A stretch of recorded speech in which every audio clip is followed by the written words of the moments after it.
supplies that you will need for this case are the Case 6, a book with a mystery inside instructional worksheet.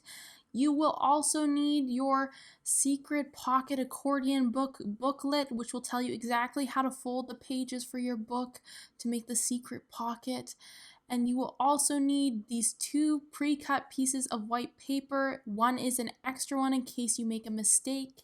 You will also find two colored pieces of thicker paper, which are your book covers. One is an extra in case you make a mistake.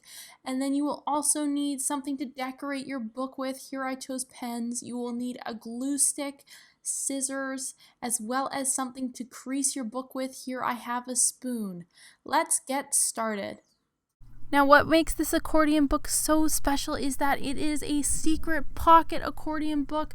So the first thing that we want to do is create that secret pocket. So grab that white piece of paper in your case, and what you're going to want to do is fold it 1/3 of the way up, the hot dog way, so the long ways.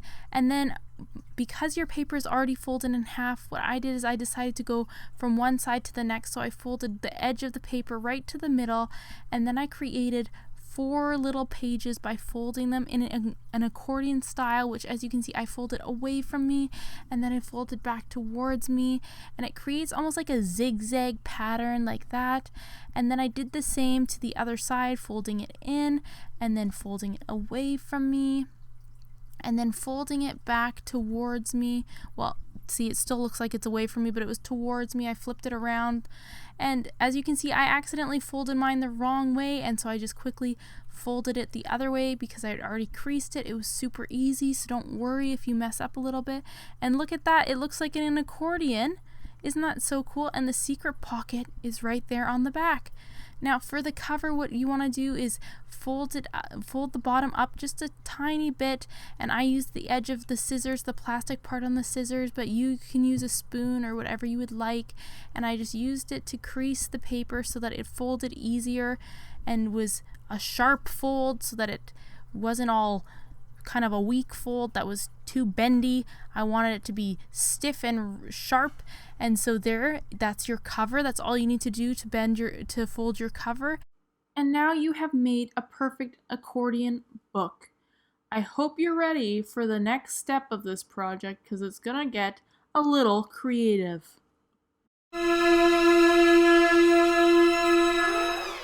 Alright, detectives, grab your book covers and your art supplies. I will be doing felt pens on my red book cover and paints on my blue book cover to show you what they look like. There they are. I wanted to use my newfound knowledge of fingerprint forensics, and so I put fingerprints on the red book cover, and so I hope you can see the whorls and arches I put in there. And I used a red felt pen to make some background fingerprints, and I called it the Great Book of Detection. I hope you like it. And for the blue one, of course, I couldn't forget about Detective Shiloh, so there she is, and crack the case. For step 3, you're going to want to grab your book cover and your book pages and a glue stick, and you're going to want to run some glue up along where we have folded it over before and glue one of your pages down, not all of them, just one, and now your book is all stuck together. Just wait for it to dry. For the final step, we are drawing on the pages, and so I wanted to trick everyone who opened up my book, so I made it seem like this book was all about things that I liked, and so I drew a bunch of things that I liked to do and to trick them when they opened it, so that when they opened it, that's what they thought this book was about. But then on the secret pocket side, on the other side of the pages, I decided that I was going to make this book into my detective book. So I made a spot where I could write some clues, some suspects, and then I drew some question marks just to make it look very mysterious. And I also thought it would be good to know who I trusted. I could write that down if there was a mystery, and what questions I had left, what questions I needed to answer.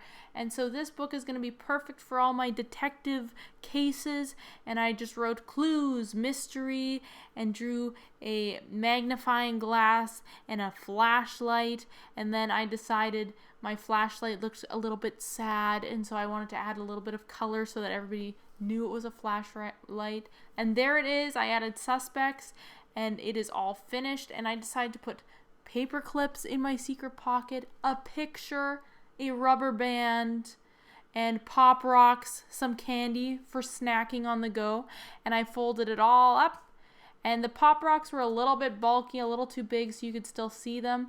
But everything was hidden in the back of my book. Last week for BC Summer Reading Club, they made My Hero posters and biography in a bag. So if you want to make those, make sure to check that out on their website. And this week they are mummifying apples with baking soda and salt by putting it in a container and covering the apple and carving a face into it. You'll have to try it. And they are also writing their names in hieroglyphics. How fun is that? Here is my name in hieroglyphics. I decided to paint it onto brown paper just so it looked like papyrus, what Egyptians used to use as paper, and I just painted it with metallic paint to make it look gold. I hope you have fun and have time to make these crafts. All right, detectives, that is it for case number 6. Oh my goodness, we only have one more case left. Then we're going to be done. Isn't that crazy? I hope you enjoyed making your own little accordion book with a secret pocket. I know me and Shiloh really enjoyed making ours, and I hope to see you next week for our last case. Oh my goodness. Give yourselves a pat on the back, and make sure to drink lots of water and wear sunscreen this week because it is going to be hot. I'll see you next week.